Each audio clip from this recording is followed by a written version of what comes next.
ლა ლიგაში მიქაუტაძის დებიუტი შედგა, ატლეტიკომ ამ სეზონში პირველად მოიგო. ლა ლიგის მერე 4 ტურში მადრიდის ატლეტიკომ პირველი გამარჯვება მოიპოვა.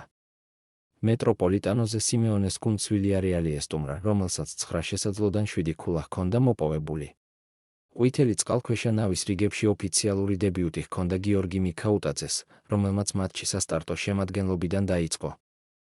ამ სეზონში პირველად ატლეტიკომ საქმის ბოლომდე მშვიდად მიყვანა და გამარჯვების მოპოვება შეძლო. მატჩი მადრიდელების გამარჯვებით 2-0 დასრულდა.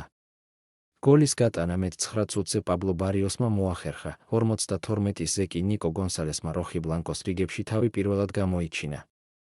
ორბურთიანი უპირატესობის შენარჩუნება ატლეტიკოსთვის პრობლემა არ აღმოჩნდა და გუნდმა ლა ლიგაში პირველი 3 ქულა მოიპოვა, აქამდე 3 მატჩში გუნდს მხოლოდ 2 ქულა ჰქონდა აღებული.